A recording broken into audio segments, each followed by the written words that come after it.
ओम श्री गणेशाय नमः।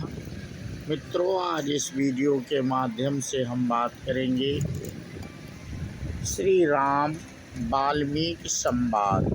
ये अयोध्या कांड से मित्रों हमने लिया है श्री रामचरितमानस। तो इस पे आज आप लोगों से प्रसंग साझा करेंगे वीडियो के माध्यम से। तो बिना देरी के मित्रों हम अपना वीडियो शुरू करते हैं। कथा भगवान राम की है ये, और ध्यान लगा करके सुनना। देखत बनसर शैल सुहाए, वाल्मीकि आश्रम प्रभु आए। राम दीख मुनि बसु सुहावन, सुंदर गिरि काननु जलु पावन। वृंदावन तालाब और पर्वत देखते हुए प्रभु श्री रामचंद्र जी वाल्मीकि जी के आश्रम में आए। श्री रामचंद्र जी ने देखा कि मुनि का निवास स्थान बहुत सुंदर है, जहाँ सुंदर पर्वत, वन और पवित्र जल है। सरनि सरोज बिटप बन फूले, गुंजत मंजु मधुप रस भूले। खग मृग विपुल कोलाहल करहीं, विरहित बैर मुदित मन चरहीं। सरोवरों में कमल और वनों में वृक्ष फूल रहे हैं, और मकरंद रस में मस्त हुए भंवरे सुंदर गुंजार कर रहे हैं। बहुत से पक्षी और पशु कोलाहल कर रहे हैं, और बैर से रहित होकर प्रसन्न मन से विचर रहे हैं। सुचि सुंदर आश्रम निरखी, हर से राजन राजीव नैन। सुनि रघुबर आगमन, मुनि आगे आयउ लेन। पवित्र और सुंदर आश्रम को देखकर कमल नयन श्री रामचंद्र जी हर्षित हुए। रघु श्रेष्ठ श्री रामचंद्र जी का आगमन सुनकर मुनि वाल्मीकि जी उन्हें लेने के लिए आए। मुनि कहु राम दंडवत कीन्हा, आशीर्वाद विप्र बर दीन्हा। देखी राम छवि नयन जुड़ाने, करिसन मानु आश्रम ही आने। श्री रामचंद्र जी ने मुनि को दंडवत किया। विप्र श्रेष्ठ मुनि ने उन्हें आशीर्वाद दिया। श्री रामचंद्र जी की छवि देखकर मुनि के नेत्र शीतल हो गए। सम्मान पूर्वक मुनि उन्हें आश्रम में ले आए। मुनि बर अतिथि प्राण प्रिय प्रिय पाए, कंद मूल फल मधुर मंगाए। सिय सौमित्री राम फल खाए, तब मुनि आश्रम दिए सुहाए। श्रेष्ठ मुनि वाल्मीकि जी ने प्राण प्रिय अतिथियों को पाकर उनके लिए मधुर कंद मूल और फल मंगवाए। श्री सीता जी, लक्ष्मण जी और रामचंद्र जी ने फलों को खाया। तब मुनि ने उनको विश्राम करने के लिए सुंदर स्थान बतला दिए। वाल्मीकि मन आनंद भारी, मंगल मूर्ति नयन निहारी। तब कर कमल जोरी रघुराई, बोले बचन श्रवण सुखदाई। मुनि श्री रामचंद्र जी के पास बैठे हैं, और उनकी मंगल मूर्ति को नेत्रों में देखकर वाल्मीकि जी के मन में बड़ा भारी आनंद हो रहा है। तब श्री रघुनाथ जी कमल सदृश हाथों को जोड़कर कानों को सुख देने वाले मधुर वचन बोले। तुम त्रिकालदर्शी मुनिनाथा, बेसुबदर जिमि तुमरे हाथा। अस कही प्रभु सब कथा बखानी, जेहि जेहि भांति दीन बनुरानी। हे मुनिनाथ, आप त्रिकालदर्शी हैं। संपूर्ण विश्व आपके लिए हथेली पर रखे हुए बेर के समान है। प्रभु श्री रामचंद्र जी ने ऐसा कहकर फिर जिस प्रकार से रानी कैकेयी ने वनवास दिया वह सब कथा विस्तार से सुनाई। तात बचन पुनि मातु हित, भाई भरत यस राव। मो कहूँ दरस तुम्हार प्रभु, सब मम पुण्य प्रभाव। और कहा, हे प्रभु, पिता की आज्ञा का पालन, माता का हित और भरत जैसे स्नेही एवं धर्मात्मा भाई का राजा होना और फिर मुझे आपके दर्शन होना, यह सब मेरे पुण्यों का प्रभाव है। देखी पाय मुनि राय तुम्हारे, भय सुकृत सुफल हमारे। अब जहाँ राउर आय सुहोई, मुनि उदबे गुण पावई कोई। हे मुनिराज, आपके चरणों का दर्शन करने से आज हमारे सब पुण्य सफल हो गए, हमारे सारे पुण्यों का फल मिल गया। अब जहाँ आपकी आज्ञा हो और जहाँ कोई भी मुनि उद्देश्य को प्राप्त ना हो। मुनि तापस जिन ते दुख लाही, ते नरेश बिनु पावक दाई। मंगल मूल विप्र परितोषु, दाही कोटि कुल भूसुर रोसु। क्योंकि जिनसे मुनि और तपस्वी दुख पाते हैं, वे राजा बिना अग्नि के ही अपने दुष्ट कर्मों से ही जलकर भस्म हो जाते हैं। ब्राह्मणों का संतोष सब मंगलों की जड़ है, और भूदेव ब्राह्मणों का क्रोध करोड़ों कुलों को भस्म कर देता है। असजिय जानिय सोई ठाऊ, सिय सौमित्र सहित जहाँ जाऊ। तहाँ रचि रुचिर परन त्रनशाला, पासु करो कछु काल कृपाला। ऐसा हृदय में समझकर वह स्थान बतलाइए जहाँ मैं लक्ष्मण और सीता सहित जाऊं, और वहाँ सुंदर पत्तों और घास की कुटी बनाकर हे दयालु कुछ समय के लिए निवास करूं। सहज सरल सुनी रघुबर बानी, साधु साधु बोले मुनि ज्ञानी।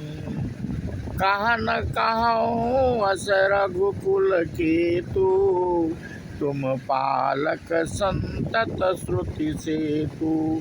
श्री राम जी की सहज ही सरल वाणी सुनकर ज्ञानी मुनि वाल्मीकि बोले, धन्य धन्य हे रघुकुल के ध्वजा स्वरूप, आप ऐसा क्यों ना कहेंगे।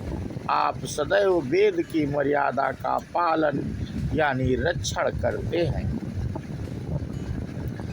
श्रुति से तो पालक राम, तुम जगदीश माया जानकी। जो सृजति जगु पालति, हरति रुक पाए कृपा निधान की। जो साहस शीशु अहि सुमहि धरु, लखन सचराचर धनी। सुर काज धरि नर राज, तनु चले दखल खल निशिचरयनी। हे राम, आप वेद की मर्यादा के रक्षक जगदीश्वर हैं और जनक जी आपकी स्वरूप भूता माया है, जो कृपा के भंडार आपका रूप पाकर जगत का सृजन, पालन और संहार करती है, जो 1000 मस्तक वाले सर्पों के स्वामी और पृथ्वी को अपने सिर पर धारण करने वाले हैं, वही चराचर के स्वामी शेष जी लक्ष्मण हैं। देवताओं के कार्य के लिए आप राजा का शरीर धारण करके दुष्ट राक्षसों की सेना का नाश करने के लिए चलें। राम स्वरूप तुम्हार बचन अगोचर, बुद्धि पर अभिगत अकत अपार ने नित निगम कहा। हे राम, आपका स्वरूप वाणी के अगोचर, बुद्धि से परे, अव्यक्त, अकथनीय और अपार है। वेद निरंतर उनका नेति नेत कहकर वर्णन करते हैं। जग पेखन तुम देख निहारे, विधि हरि शंभु न चाव निहारे। देव न जानहि मरम तुम्हारा, और तुम्हीं को जान निहारा। हे राम, जगत के दृश्य हैं, आप उसके देखने वाले हैं। आप ब्रह्मा, विष्णु और शंकर को भी नचाने वाले हैं। जब वे भी आपके मर्म को नहीं जानते, तब और कौन आपको जानने वाला है। वाल्मीकि जी मित्रों, ये श्री रामचंद्र जी से कह रहे हैं। सोई जानई जहि देई जनाई, और जानत तुमहि होई जाई। तुम्हारी कृपा तुमहि रघुनंदन, और जानहि भगत भगत उर चंदन। वही आपको जानता है जिसे आप जना देते हैं, और जानते ही वह आप ही का स्वरूप बन जाता है। हे रघुनंदन, हे भक्तों के हृदय को शीतल करने वाले चंदन, आपकी ही कृपा से भक्त आपको जान पाते हैं। चिदानंदमय देह तुम्हारी, विगत विकार जान अधिकारी। नर तनु धरऊ संत सुर काजा, कहऊ करहु जस प्रकट राजा। आपकी देह चिदानंदमय और है, यह प्रकृति जन्य पंच महाभूतों की बनी हुई कर्म बंधन युक्त त्रिदेह विशिष्ट माइक नहीं है, और उत्पत्ति, नाश, वृद्धि, क्षय आदि सब विकारों से रहित है। इस रहस्य को अधिकारी पुरुष ही जानते हैं। आपने देवता और संतों के कार्य के लिए दिव्य नर शरीर धारण किया है, और प्रकृति के तत्वों से निर्मित देह वाले साधारण राजाओं की तरह से कहते और करते हैं। राम देख सुनि चरित तुम्हारे, जड़ मोहि बुद्धि होई सुखारी। तुम जो कहो करहु सब साचा, जस काछी तसु चाहिव नाचा। हे राम, आपके चरित्र को देख और सुनकर मूर्ख लोग तो मोह को प्राप्त होते हैं, और ज्ञानी जन सुखी होते हैं। आप जो कुछ कहते हैं करते हैं, वह सब सत्य उचित ही है, क्योंकि जैसा स्वांग भरे वैसा ही नाचना भी तो चाहिए। इस समय आप मनुष्य रूप में हैं, अतः मनुष्योचित व्यवहार करना ठीक ही है। पूछे वो मोहि कि रहूं कहाँ मैं पूछत सकुचाऊ, जहाँ ना हो तहाँ देव कही तुम्हें दिखाऊं ठाऊ। आपने मुझसे पूछा कि मैं कहाँ रहूं, परंतु मैं यह पूछते सकुचाता हूँ कि जहाँ आप ना हो वह स्थान बता दीजिए, तब मैं आपके रहने के लिए स्थान दिखाऊं। सुनि मुनि बचन प्रेम रस साने, सकुचि राम मन महु मुस्काने। वाल्मीकि हँसि कहीं बहोरी, बानी मधुर यमी रस गोरी। मुनि के प्रेम रस से सने हुए वचन सुनकर श्री रामचंद्र जी रहस्य खुल जाने के डर से सकुचाकर मन में मुस्कराए। वाल्मीकि जी हंसकर फिर अमृत रस में डुबोई हुई मीठी वाणी बोले।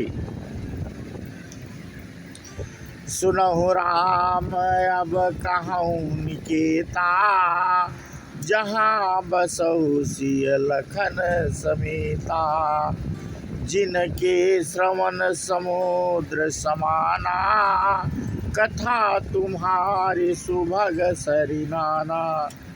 हे राम जी सुनिए, अब मैं वे स्थान बताता हूँ जहाँ आप सीता जी और लक्ष्मण जी समेत निवास कीजिए, जिनके कान समुद्र की भांति आपकी सुंदर कथा रूपी अनेक सुंदर नदियों से हैं।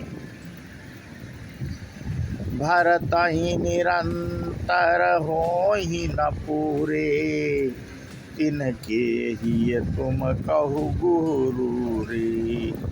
लोचन चातक जिन करि राखे, रहई दरस जलधर अभिलाषे।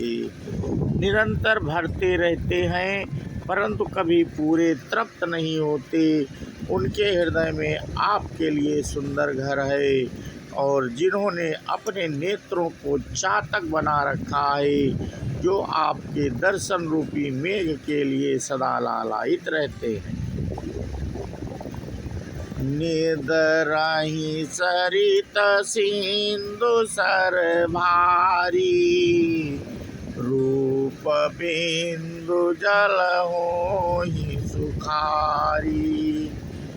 तिनके हृदय सदन सुखदायक, बसहु बंधु सिय सार रघुनायक। तथा जो भारी भारी नदियों, समुद्रों और झीलों का निरादर करते हैं और आपके सौंदर्य रूपी मेघ की एक बूंद जल से सुखी हो जाते हैं, अर्थात आपके दिव्य सच्चिदानंदमय स्वरूप के किसी एक अंग की जरा सी भी झांकी के सामने स्थूल, सूक्ष्म और कारण तीनों जगत के अर्थात पृथ्वी, स्वर्ग और ब्रह्मलोक तक के सौंदर्य का तिरस्कार करते हैं। हे रघुनाथ जी, उन लोगों के हृदय रूपी सुखदायी भवनों में आप भाई लक्ष्मण जी और सीता जी सहित निवास कीजिए। तो मित्रों, आज इस वीडियो के माध्यम से हम आप लोगों से बात कर रहे थे श्री रामचंद्र जी और वाल्मीकि जी संवाद भाग 1। और मित्रों, वीडियो लंबा हो जाता है, इसीलिए हमने आप ये कथा आज यहीं पे रोक दी। इसके आगे का प्रसंग मित्रों हम कल अपने अगले वीडियो में आप लोगों से साझा करेंगे। बोलो श्यावर रामचंद्र की जय, हनुमान की जय। जय हिंद, जय भारत, वंदे मातरम।